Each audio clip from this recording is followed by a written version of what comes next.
इस ट्यूटोरियल में हम ऑब्जेक्ट की मिरर कॉपी बनाना सीखेंगे।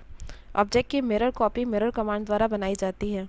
मिरर कॉपी का यूज़ सिमेट्रिकल ऑब्जेक्ट बनाने के लिए किया जाता है। जैसे इस टाइप के ऑब्जेक्ट सिमेट्रिकल ऑब्जेक्ट होते हैं जिनका फर्स्ट हाफ और सेकेंड हाफ एक जैसा होता है लेकिन एक दूसरे का मिरर होता है। इसके लिए हमें सिर्फ एक पार्ट बनाना होता है, या तो ये या फिर ये। हम इसके लिए सबसे पहले ऑब्जेक्ट का फर्स्ट हाफ बना रहे हैं।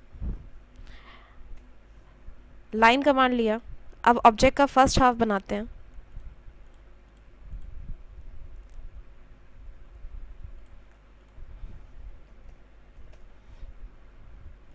यह हमारे ऑब्जेक्ट का फर्स्ट पार्ट बन गया है। अब इसके बाद इसकी मिरर कॉपी करने के लिए मिरर कमांड इन्वोक करेंगे। मिरर कमांड का शॉर्टकट या एलएस MI होता है। मिरर कमांड इन्वोक करने के लिए कमांड लाइन में MI एंटर प्रेस करेंगे। जैसे ही MI एंटर प्रेस किया वैसे ही मिरर कमांड इन्वोक हो जाएगी। इसके बाद ऑब्जेक्ट को सेलेक्ट करेंगे, एंटर प्रेस करेंगे। अब यदि आप कमांड लाइन में देखेंगे तो यह आपसे पूछता है specify first point of mirror line. आपको यहाँ पे मिरर लाइन पे फर्स्ट पॉइंट स्पेसिफाई करना है। हम यह फर्स्ट पॉइंट इस पॉइंट पे माउस क्लिक द्वारा स्पेसिफाई कर रहे हैं। इसके बाद ये सेकंड पॉइंट स्पेसिफाई करने के लिए बोलता है। सेकंड पॉइंट बिल्कुल इसके 90 डिग्री के एंगल पे स्पेसिफाई किया जाएगा। सेकंड पॉइंट इस पॉइंट पे माउस क्लिक द्वारा स्पेसिफाई कर रहे हैं। इसके बाद अगर आप कमांड लाइन में देखेंगे तो यहाँ पे ही आपसे पूछेगा इरेज सोर्स ऑब्जेक्ट, यस और नो। ब्रैकेट में अलग से एन लिखा हुआ है, इसका मतलब है डिफ़ॉल्ट में नो ऑप्शन ऑन है।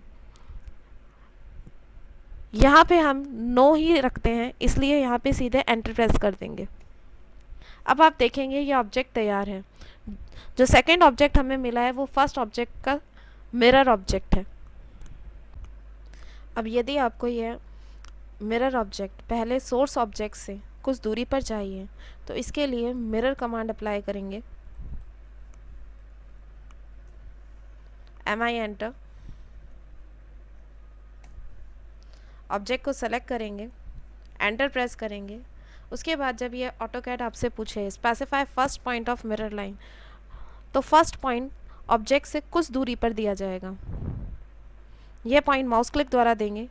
उसके बाद second point exactly first point के 90 डिग्री के एंगल पर दिया जाएगा। यह भी माउस क्लिक द्वारा दिया जाता है। अब ऑटोकैड आपसे पूछेगा इरेज सोर्स ऑब्जेक्ट्स, यस और नो। हमें नो ही लेना है, इसलिए डायरेक्टली एंटर प्रेस कर देंगे। अब आप देखेंगे कि मिरर कॉपी सोर्स ऑब्जेक्ट से कुछ दूरी पर बनी है। यह दूरी मिरर लाइन से सोर्स ऑब्जेक्ट के बीच की दूरी की डबल है। अर्थात यदि हम इस पार्ट को डिलीट कर देते हैं और यहाँ पर एक लाइन लेते हैं जिसे हम मिरर लाइन माने, अब हम मिरर करते हैं MI एंटर, ऑब्जेक्ट को सेलेक्ट किया, एंटर प्रेस करेंगे। मिरर लाइन का फर्स्ट पॉइंट यहाँ पे और सेकंड पॉइंट इसके टॉप पे दे देंगे। ये दोनों पॉइंट माउस क्लिक द्वारा देंगे। इरेज सोर्स ऑब्जेक्ट पूछे जाने पर यहाँ डायरेक्टली एंटर प्रेस कर देंगे। अब आप देखेंगे कि सोर्स ऑब्जेक्ट और मिरर लाइन के बीच की दूरी और कॉपीड ऑब्जेक्ट और मिरर लाइन के बीच की दूरी सेम है।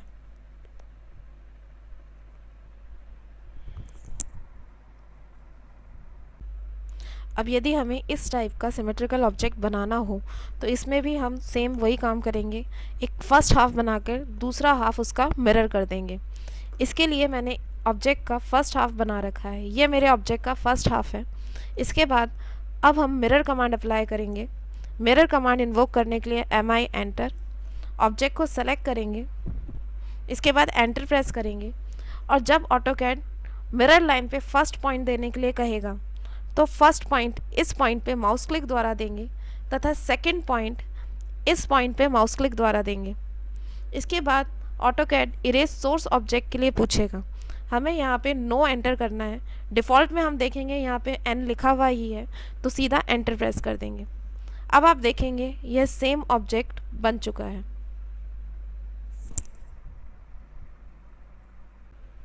ट्यूटोरियल के इस पार्ट में हम देखेंगे कि मिरर कमांड अप्लाई करने पर जब ऑटोकैड इरेज सोर्स ऑब्जेक्ट कहता है, उसमें यदि हम यस कर देते हैं तो क्या होगा। तो इसके लिए सबसे पहले हम मिरर कमांड इन्वोक करेंगे। मिरर कमांड mi द्वारा इन्वोक करेंगे। mi एंटर, ऑब्जेक्ट को सेलेक्ट करेंगे, एंटर प्रेस करेंगे, मिरर लाइन पे फर्स्ट पॉइंट और सेकंड पॉइंट माउस क्लिक द्वारा स्पेसिफाई करेंगे। अब AutoCAD erase source object yes और नो बोलेगा। उसमें से हम यहाँ पर normally default N enter press करते हैं। यदि हम यहाँ पर वाई एंटर प्रेस करते हैं तो सोर्स ऑब्जेक्ट डिलीट हो जाता है तथा मिरर कॉपी ऑब्जेक्ट रह जाता है।